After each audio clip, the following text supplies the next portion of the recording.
So in this lecture, we will talk about how skin is involved in body temperature regulation. So body temperature reflects the balance between heat production in the body and heat loss from the body, usually at the skin surfaces. The heat that we find in the body is produced, it's a byproduct of all the work of cellular metabolism. So anytime we react glucose with oxygen in order to produce ATP, we produce some waste heat. Anytime we use ATP to make a muscle move, to move material across the cell membrane, any of the ways that we use this ATP in the body, there's always some heat that gets lost in the process. So some of the energy in ATP gets lost as heat. So active tissues produce, the more active a tissue is, the more heat that tissue is going to produce. And so the primary sources of heat in the body are skeletal muscle, and it's when we exercise, we're producing heat, but even when we're not exercising, the partial contractions of muscle cells that help to keep the body, standing or sitting upright, that maintain balance, that keep us from falling over or just flopping down into a big old puddle on the floor, that produces between 20 and 30% of our body heat. The heart is constantly pumping and beating, and so that generates heat. And the liver, because of all of its metabolic work, also produces a lot of heat, as well as other glands that are active in the body. And so we describe humans as homeothermic. This is sometimes described as being warm-blooded. And that means that we keep our temperature, thermic, at the same, right at the same place all the time, or within a set bound of, the boundaries of homeostasis. And so we regulate our body temperature to be, on average, about 37 degrees Celsius or about 98.6 degrees Fahrenheit. Although, I think I might have mentioned this to you guys, I had seen some recent research that suggests that 98.6 is actually an overestimate. That temperature was determined back in the late 1800s, and with more precise thermometers, we now would place that average at somewhere around 98.2 degrees Fahrenheit, interestingly enough. Okay, so I'm going to not test you on any of that. This number is what I'm going to want you to remember, because right now that's the standard. We expect body temperature to be around 98.6 degrees Fahrenheit or 37 Celsius. So we control body temperature in a region of the brain referred to as the hypothalamus. And so the hypothalamus is here, right in this area. So just a little bit north and west, just a little bit posterior and superior to the pituitary gland is where the hypothalamus is. And it maintains a set point. Blood is passing by the hypothalamus all the time. It maintains that set point at whatever it is, 36.1, at about 98.6 or 37 degrees Celsius. But there's a normal range for body temperature too. So in Celsius, that's anywhere between 36.1 to 37.8 degrees C is normal for humans. In the Fahrenheit scale, that would be anywhere between 97 and 100 degrees F. Excuse me. That is what the normal range is. If body temperatures get too high, all of the metabolic processes that are controlled by enzymes will speed up to a point, and then at some point they will stop completely because the the enzymes become denatured at high temperatures. And so when we reach temperatures like 41 degrees C, that's about 106, that's when adults will go into convulsions. And if we get up to temperatures greater than, say, 110 degrees Fahrenheit, about 43 degrees C, then we're looking at death of the body. Anywhere above 107, 108, you can look at, we can expect to see some permanent brain damage occurring at those temperatures. But up beyond 110, that's when body processes are so depressed and so, they're so stopped that the body will die. All right. So that's where we get heat from, and a little bit about how we maintain proper temperature in the body. And remember, this is all maintained through negative feedback. If the body temperature gets too high, we begin to sweat. That brings the body temperature back down toward the set point. If body temperature gets too low, then first we go and put on a jacket, but after that, if we're still getting colder, then we will start to shiver, and so that will turn the temperature back up toward the set point. So negative feedback occurs. So how do we go about, or what are the ways that the body can lose heat? And there are 4 means of transmitting heat away from the body. And the first is described as radiation. This is an infrared, a relatively long wavelength radiation that carries heat from the body. And this is about how we lose about 50% of the body. So you feel infrared heat when you turn on your stove burner and you put your hand away from it. Of course, you're not going to put your hand in, but you put your hand away from it, and you can feel, it sometimes can almost feel like waves of heat coming at you. That is infrared radiation, that heat that you feel radiating away from the stove burner. A second way that we can lose heat from the body is called conduction. Conducting heat occurs, or heat conduction occurs when the body is directly in contact with something, and heat moves from the body into that material. So let's say you've got a big rock in the middle of your yard, and it's nice to go and lay on that rock. So if it's a summer day and you lay down on the rock and you feel the warmth coming directly to your skin from laying down on the rock, that rock is conducting heat into your body. If, on the other hand, you go out on a winter day and you're in thin little pajamas, let's say, on a winter day when it's cold, there's very little sun, and you lay down on that rock, then the rock is going to be colder than your body temperature. And so heat will be conducted from your body through direct contact with that cold rock. So heat escapes the body also by conduction. We just put our bodies onto surfaces that are cooler than our body is, and heat leaves. Third way that we conduct or move heat from the body is through convection. Convection is the transfer of heat as air or water moves past the body. So conduction carries heat away. And so this is you standing outside in a winter snowstorm, and you're in your thin little pajamas, and as the air blows past you, it is carrying heat away from the body by convection. So 3 ways: radiation, conduction, and convection. But the 4th way is the way that our body manages to lose heat based on the production of sweat at the surface of the body. So sweat, which is about 99% water, is transferred up to the water surface by our sudoriferous glands, the sweat glands.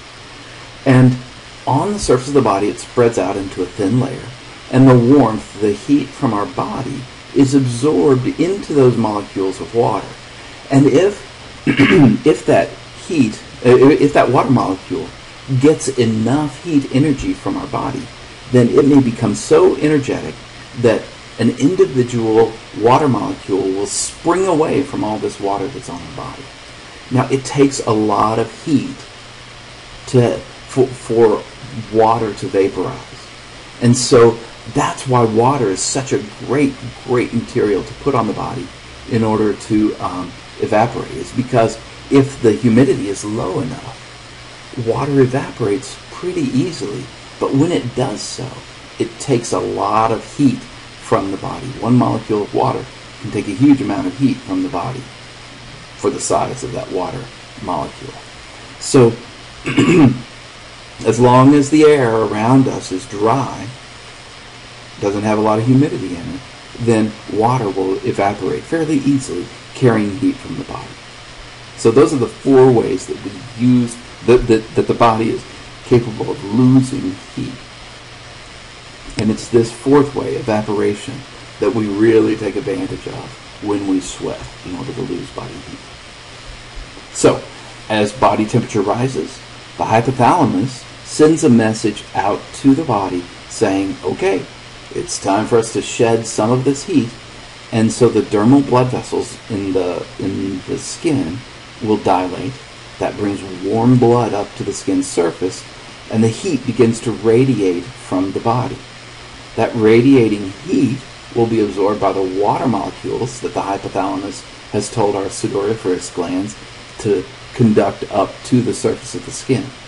All of that radiated heat, the conducted heat that water feels or gathers from the skin surface, will then be transferred into the water molecules, and the water molecules will evaporate. That's individual molecules springing away from the skin surface. They evaporate, carrying away heat. And in this way, body temperature that's rising will fall again. Negative feedback, bringing us to homeostasis. If, on the other hand, we are outside in our pajamas feeling really cold, we can gain heat through radiation, conduction, and convection. But if it's a cold day, then those processes are not going to be working. And so we also can take advantage of this heat that's being generated internally to keep us warm, to keep us at homeostasis for our body temperature. So if that is not sufficient to keep us warm because it's a cold day outside, then the skeletal muscles will begin to contract, and that will produce additional heat. And so those little contractions of the skeletal muscles are what we think of as shivering. So this rhythmic contraction will produce a contraction here, contraction there, and then we start feeling that shivering feeling, and hopefully that will produce sufficient heat to return the body to homeostasis. If we got too cold, then remember all those chemical reactions that have to happen. Those chemical reactions will begin to slow down because chemicals aren't bumping into each other frequently enough. They're not getting a chance to react. So let's take a look then at, I guess I left this information in your note, but I didn't make a slide for it. So hyperthermia is the increase in body temperature outside the normal range, and our response to hyperthermia is sweating. Hypothermia, on the other hand, is the condition where we've lost too much heat. Hypothermia. In this case, in hypothermic situations, the reactions of the body slow down, and we begin, some of the things you can expect from a hypothermic body, besides all this shivering, is that the brain function begins to decrease. So we start to get a little fuzzy thinking, and ability to cognitive processes start to get pretty weak, and the body continues to slow, and eventually there is not sufficient oxygen getting to the brain to keep the brain awake, and so the person will become unconscious and then comatose, and if it goes on long enough, then the body can die. Okay, so the next section here is looking at how wounds heal and what are some of the stages and steps of wound healing.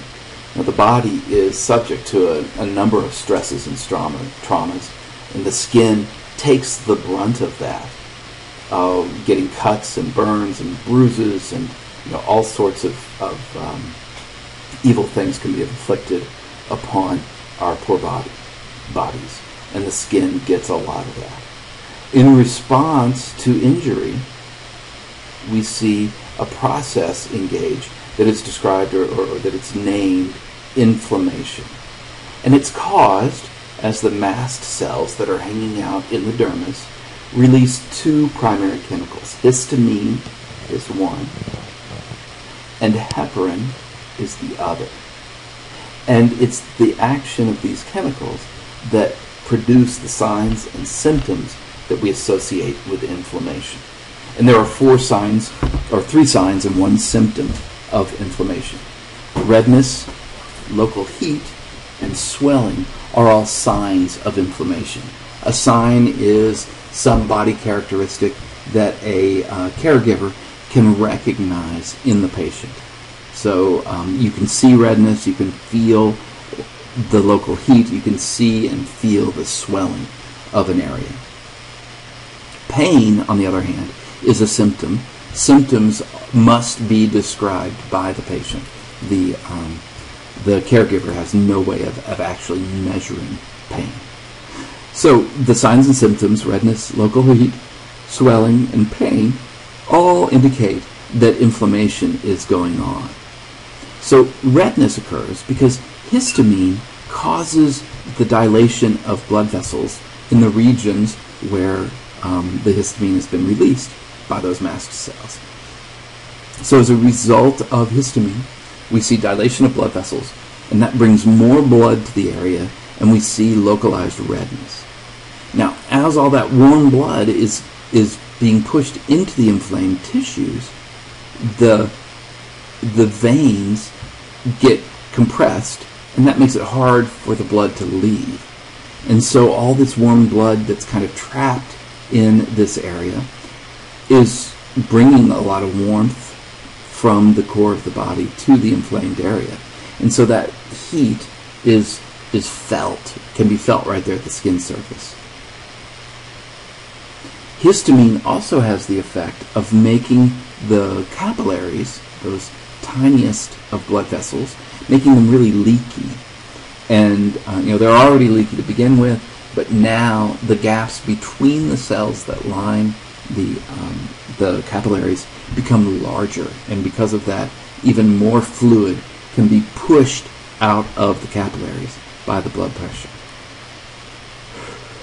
Last of all, swelling causes pain because we're pressing against pain receptors, and chemicals that are released by damaged cells, they're referred to as bradykinins. I don't need you to memorize this, but you can know, or it might be interesting for you to keep that in mind. Oops, I spelled that wrong. That's an I. Kinins. Yeah, bradykinins are chemicals that damaged cells release that stimulate pain receptors as well. So inflammation helps to promote healing in a couple of ways. First, all that blood that gets pooled in the inflamed area brings with it macrophages. These are white blood cells that are capable of munching on any bacteria that might be there at the inflammation site. And so it can remove harmful agents from the inflamed area.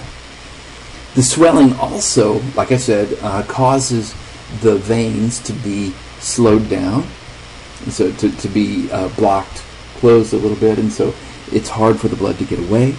That swelling then, closing down the veins, helps to keep the blood in that area. It makes it harder for the blood to leave, kind of effectively quarantining a little bit that area from making it into, the blood from the area, from making it into other parts of the body, perhaps carrying bacteria with it. And so that helps to give the macrophages just a bit more time to really clean up anything that doesn't belong in the blood at that location. And then last of all, dilation of the blood vessels helps to bring even more nutrients and oxygen into the inflamed area to help speed the processes of repair. So inflammation, a little inflammation can be a very helpful thing in relieving or in causing healing. But sometimes body tissues can become overly inflamed or stay inflamed for long periods of time, and that can be problematic. So it's one of these things where too much is a bad thing, too little is just a little bit is a good thing. All right, so the last section for this lecture is about the healing of cuts, and I've given you a lot of information in your notes. The book has a great image for you to work from, so I'm just going to let you kind of take it from here. You've got it, but if a cut happens, the blood will fill the cut. That blood will clot, helping to seal off all the damaged blood vessels, and then it's the job of the cells of the dermal and epidermal tissues to go in and as the blood clot is slowly removed, then the epidermal and dermal tissues repair, and eventually a little scar tissue may form if the epithelium can't be completely completely repaired, but otherwise the epithelium grows back to cover the wounded area, the formerly wounded area, and the dermal tissues fill in underneath it, and frequently cuts can heal with no scarring at all, or whatever scarring there might be is deep in the dermis and not visible at the surface of the skin. So read through that, and I think you'll be good. So there we are, end of this lecture. You know what to do. Study well.